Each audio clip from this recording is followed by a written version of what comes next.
I'm going to tell you guys a story of how the Lord saved me using a pizza buffet. I'm going to move rather quickly because I want to emphasize some of the ways that God has been moving in my life more recently than when He saved me using this pizza buffet. So I grew up in a Christian home. Oh, before I share about that, I just wanted to show you guys the obligatory family photos. That's my wife, Kate, who is sitting right here, and our 4 kids, who are extremely cute. And I think I can say that in an objective way. But anyway, I just want to share with you guys my story, more or less. So I went to a good church in Grand Island, Nebraska. Grew up in a Christian home. And though I went to a good church, grew up with parents who knew Jesus, I did not understand the gospel. And I think that might be because of the density of my head. And not that it's like smart in any way, but just kind of dull. And I don't know if you guys can like see that by looking at me, but you'll pick it up pretty quick by how I talk. There's not a lot going on. So anyway, what I picked up from my time going to church as a kid was that Christianity was about do's and don'ts. Anyone else kind of picked that up before in their lives? It's about what I could achieve by doing things and not doing things, doing the good things and not doing the bad things. And as a kid, for whatever reason, God made me very competitive. And so I wanted to be really good at this game of self-righteousness, is what I would call it, the gospel of self-righteousness. And so I got really, really good at that. And I didn't do the bad things. I did a lot of the good things. Maybe my mom would disagree. She actually says that some of the difficulties with our children are well-deserved because of stress that I caused her. But I disagree. That's not how I remember it. But anyway, in addition to being good at not doing the don'ts and doing the do's, I was also just attempting to achieve a lot. And being from Grand Island, going to Northwest High School, you can do a lot. You could be involved in lots of things. I was involved in 4 sports. Did baseball in the summer, and then I did football, wrestling, and track and field. If you could guess which event I did, what would you get? 100-meter dash, right? More about that later. But I was really good at those sports. I was honorable mention All-State in football. I was a state runner-up my senior year in wrestling, and I ended up getting recruited to walk on the track and field team, emphasis on the field part of that team here in Nebraska. In addition to that, I was captain of the football team, captain of the wrestling team, a part of 3 choirs. I was in the mock trial team, on the quiz bowl team, National Honor Society. I had all A's. I was actually a leader in FCA. And these were all things that I was piling up in order to feel good about myself, more or less. And this is looking back. At the time, I didn't really know that. But anyway, I went to college thinking that I was pretty good. I achieved in the way that people from small communities are expected to achieve. I hadn't done much of the drinking and partying and sleeping around that kind of puts you in the bad list. That if anyone's from a small community, they totally understand what I'm saying right now. The bar is fairly low. So that's pretty low, don't you think? But anyway, coming to UNL, I was at the pinnacle of my self-righteousness. I was a Regent scholar. I was also on the track team, and this is me, by the way. I had a lot of hair back then, and then I got a cut, thankfully. Looking back, I'm like, that was really silly. And for those of you who don't know, that's the hammer throw. That's the event that I learned in college. The Lord actually used that to kind of bring me down a notch because I was a lot less successful than I was at that than I was in other sports. So coming here to UNL, I had no preconceived notions about what I was going to do with my spiritual life. I kind of figured I'd just find a church and continue trying to do the do's and not do the don'ts. My first weekend here on campus, I attended Big Red Welcome, which is an activities fair. Has anyone else been to Big Red Welcome?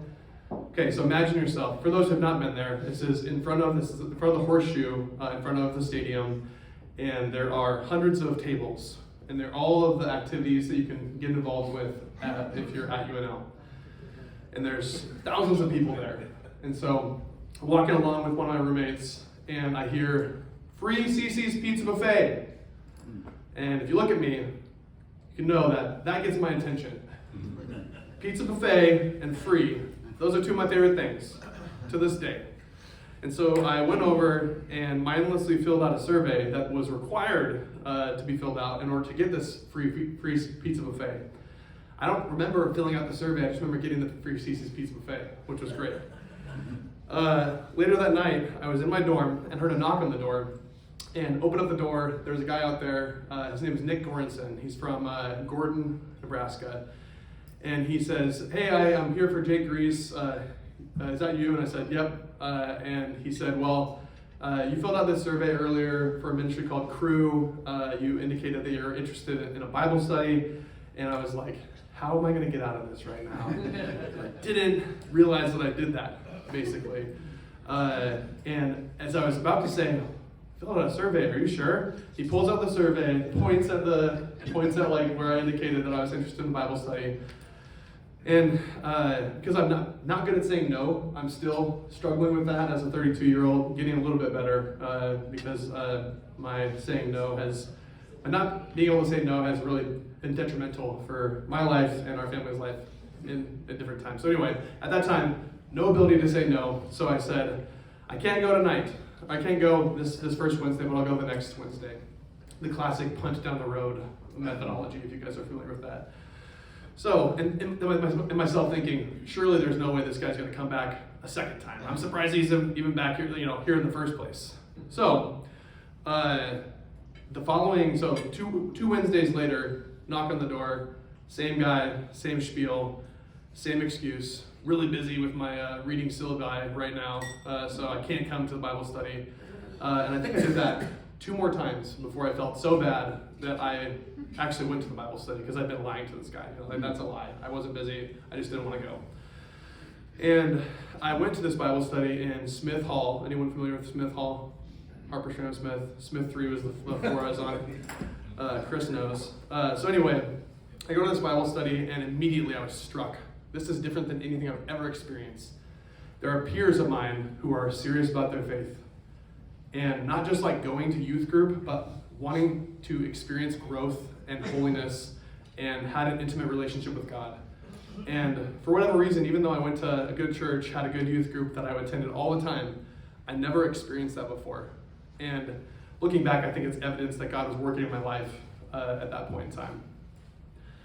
So I got involved in that Bible study, began attending Crew weekly meetings, and heard more about the true gospel, and also experienced more of this true biblical community where people were really interested in growing in their relationship with the Lord.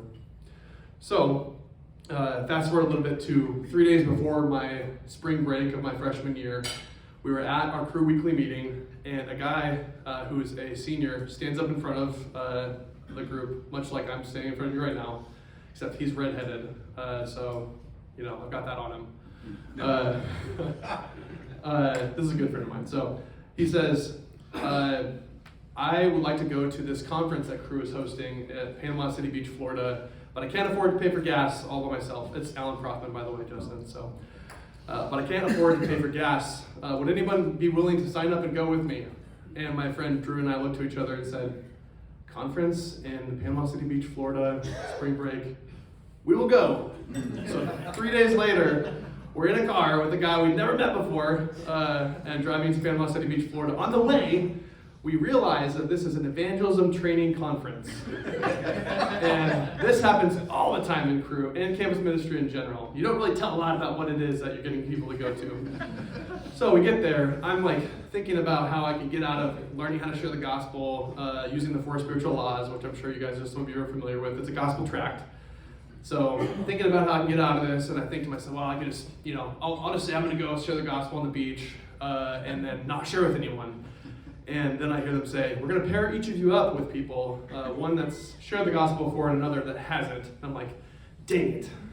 I'll just let him share the gospel, And then as we're walking on the beach, he says to me, I'll show the first time and you're showing the next time. And I'm like, I'm going to get really sick in about an hour.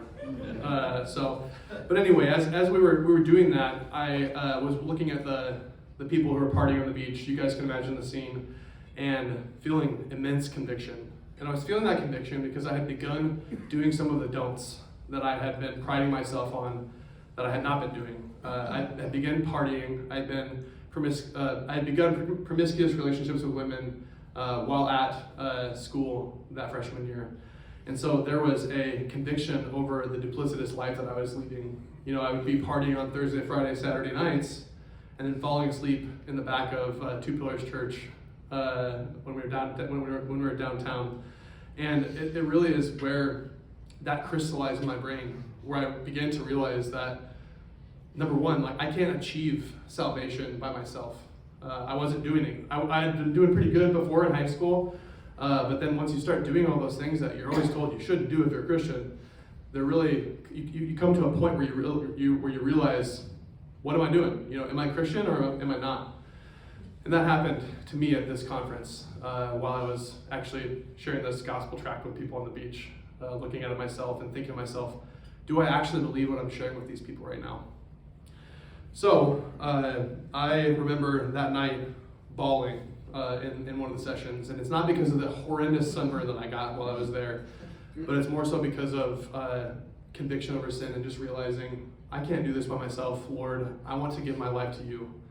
And that's when my life truly changed. When I believed that I truly became a Christian is when I admitted, God, I can't do this by myself. I need you. I need the life that Jesus lived perfectly to become my life. I need his credit to be given to me. And that's when my life changed. My life didn't change overnight like it does for some people in regards to obedience. I still struggled with drinking and some of those relationships that I mentioned earlier, which I'll share more about that. But anyway, I want to get into some more of the interesting parts of my life, though that's interesting, I think, too. I was invited to go to Calcutta, India, my freshman spring that summer. And similar to my conversations with Nick Sorensen, I had lots of good excuses to not go. Number one, I didn't want to go, but that's not what you tell people when you don't want to go. You say, I've got other plans. I have an internship I've got to work. But I told my dad that I'd work construction for him, which, if you've ever worked construction in the summer in Nebraska, horrible decision. So hot. My dad didn't like me that much either, apparently, because he would always put me on the crews that were pouring the most concrete. So I raked a lot of concrete that summer, which led me to be interested in going on a summer mission the following summer. So I had a good excuse for my dad, so I'd have to work construction. So I looked up some different opportunities and ended up deciding I was going to go to East Asia, to the country that Larry mentioned earlier, which I'm not going to mention because this is recorded and there's still ongoing ministry there that I want to not put in jeopardy. So I raised $5,000 to go on this 7-week summer mission trip. And I'll never forget when I was coming down on the plane. We were landing at 10 p.m. at night, so it was dark, but I could see that there was smog in the air. I could also see that there was characters from that language on the buildings. And I landed in the airport and immediately thought to myself, where is the ticket counter? How can I get back home? Because I was not interested. I don't even know. I think God really pulls me by the cheek a lot. But anyway, I was there. I was not I didn't like the food. I didn't like the dirtiness, the smog. Didn't speak the language. It was very difficult. In addition to that, that's a picture of that spring break trip the following year when we came back and recruited 25 people to go. So this is a group of guys. They were the worst part of this summer mission trip that I was on because they wanted me to be sanctified. And I was not interested in that at the time, but we lived together in this hallway, in this hotel, and grew like crazy. In addition to that, God broke my heart for the students that we were interacting with who had never heard the name of Jesus before. They grew up in a country where they don't have access to hear what I just shared with you, the gospel. And most of them will live and die with that never changing. And that was not okay with me. That was not okay with me. And in spite of that, I had no desire to go back. I was like, 7 weeks is good for me. All you people that want to come back here long term after graduating, that's good for you. I'll send you $100. That was until I interacted with this staff that was working with crew in this country long term. He took all of us on a hike. Because if you want to convince someone to do something, you have to take them somewhere else. And you have to take a hike in a smoggy, gross mountain. So we're on top of this mountain, and Kyle Triggers is the staff's name. He challenges us to come back for a year. And I was like, well, I'm already 2 years deep into pre-med. I'm going to go to med school. I'm not going to do that. And he says, do you guys actually ask the Lord what you want, like what he wants you to do in your life, or do you just make plans and then ask him for a rubber stamp? And that cut me to the core, because that's what I've been doing. I never asked the Lord, what do you want me to do with the gifts that you've given me? And then he challenged us to, this is countercultural, listen to this. He said, I don't want you to pray, I don't want you to like your default to be, I'm not gonna go on a mission trip. I want your default to be, you're gonna go, and that you trust the Lord. If he doesn't want you to go on a mission trip, which, I should have known that I was gonna go. But if he doesn't want you to go on a mission trip, that he will make it clear to you and you won't go. So he tricked us all into saying yes to go on a 1-year internship after graduating. So I got tricked. I graduated in 2014, ended up going back to this country for a year after raising $40,000 this time, which was a bit more than 5. And again, within 2 weeks of being there, I thought to myself, this is another mistake. This is still the same. I'm still the same. The food is still not that good. The smog is still there, dirtier maybe even than it was before. But the Lord broke my heart again for the students that we got to interact with. And luckily for me, I got to meet my wife while we were there that year. So we were on the same team doing ministry together. And over that year, fell in love with Kate, and also fell in love with living in this country. Started to like the food, started to like the adventure, and so after we finished that first year interning with Crew, we decided to come back to the States, get married, and then go back to East Asia afterward. So we spent the next 5 years in East Asia doing campus ministry. We had our first 2 kids while we were there. Kate and I led our team for 2 years, and then January 2020 happened. And we were actually in Thailand for 3 weeks of conferences when the world realized that there was an epidemic happening in East Asia, in this country, you guys all know. And at the time, it was thought to be just there. And so our organization said, let's just chill in Thailand for 3 more weeks. And then by 3 more weeks going by, they realized that this was not an epidemic, but it was a pandemic.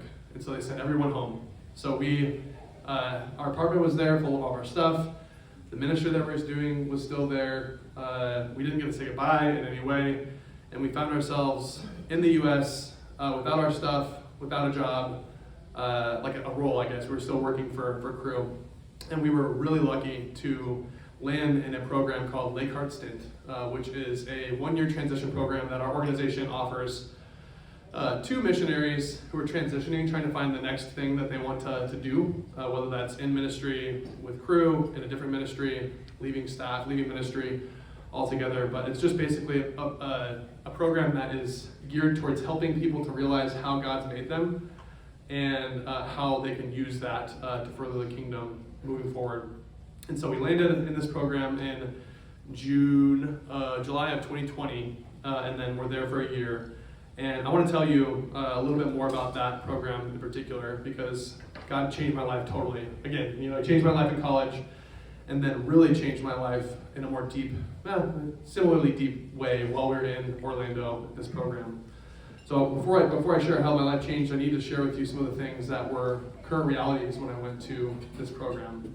So I had been exposed to pornography in middle school, like I'm assuming many of us were also in this room if the statistics are true. I've been struggling with that addiction for a number of years. When I became a Christian, it changed a lot. Number one, the biggest change was I didn't want to do it anymore, and began to fight that battle against that addiction. In addition to that, I was also way overextended and emotionally mature. Like, my emotional maturity was maybe that of like a 10-year-old. I wasn't aware of my emotions. I wasn't aware that emotions are good. And I especially wasn't interacting with negative emotions and communicating them with people. And because of that, in addition to my high-achieving mentality, I was on the road for destruction. Not only myself, but also my family. I mean, there are a ton of examples of people who are in ministry, leaders in ministry, who have fallen over the last 20 years. I mean, they all come to our mind right now. And I was on that track for sure because of my immaturity. And while we were at this program in Orlando, we were blessed we're blessed by God's grace and God's mercy to reveal some of these deeper-seated issues that needed to be addressed. And that was through small group, that was through counseling, marriage counseling, and a small group of guys. That's a picture of our apartment complex that I forgot to show you guys. Oop. Okay. I don't have the other picture. But there was a small group of guys that I was reading a book together with. We were meeting to battle sexual addiction. And a lot of life change happened through that. Through me exposing myself to them, refusing to live in lies and in secrecy and darkness, like everyone who is struggling with addiction does. And I just want to share with you just one brief story of a counseling session that I had with Yale, who was my counselor that year. I was complaining to Yale about how no one ever gives me grace. I feel like I have to be everything to everyone. I can never make mistakes. And Yale paused for a second and he said, "Jake, why would anyone need to show grace to Superman?" And that struck me to the core. What he was saying was, Jake, you don't show grace to yourself. You don't even admit that you make failures. You're pretending that you're perfect and you don't make any mistakes. So why would anyone want to break your little mask that you've got on your face by telling you, dude, you are messed up? And that changed my life. In addition to this group of guys that I was a part of, reading this book, which, if you're interested, is called Unwanted. Highly, highly amazing book. So in addition to seeing that addiction changed significantly, I also live life, especially in my marriage, without secrets now. And it's beautiful because I don't know if you guys can relate to this, but when you're lying and you are hiding, whenever anyone texts you and say, hey, I'd like to talk to you sometime, your heart sinks because you're thinking the other shoe is going to drop and you're worried about being found out. And I was very, very, very aware of that feeling, having felt it for 20 years. And at this point in my life, I don't feel that anymore. I don't feel nervous when a coworker or Kate or someone else says, hey, can we talk sometime? Because I don't keep secrets in the way that I did before. And then the last thing I'll say, just as an exhortation, is that speaking to a group of mostly men, I just really want to say, when I was able to acknowledge my emotions and feel pain, grief, sadness. For example, I just found out that a good friend of Kate's and mine today passed away last week. And I cried. And that's totally normal. It's actually normal. It's not normal if you don't cry. Does that make sense? We are meant to feel emotions as men, and our society, even church society, has said, don't feel that. That's not manly to feel that. And it's actually courageous to feel negative emotions. And I just want to, as a person who has begun to do that, and it's a process. It's a process. It takes time, and it's difficult, but it is so much better. So much better to feel the sadness, feel the grief, feel the pain, because that not only is that a fantastic opportunity for our God, who is a good Father, who wants to be with us and to comfort us to do those things, but it's also an opportunity for us to juxtapose with our positive emotions, and it makes them all the better. So, all that to be said, just want to leave you with that. Encourage each of you guys to, number one, if you don't know Jesus, come talk to me afterward. Come talk to Larry, to Ed, and knowing Jesus is not doing good things. I hope that was clear with my story. And just want to exhort. The other thing I want to exhort is there's freedom in being a whole person emotionally, and I would love to talk to anyone about that. So I appreciate you guys' time very much, and thank you.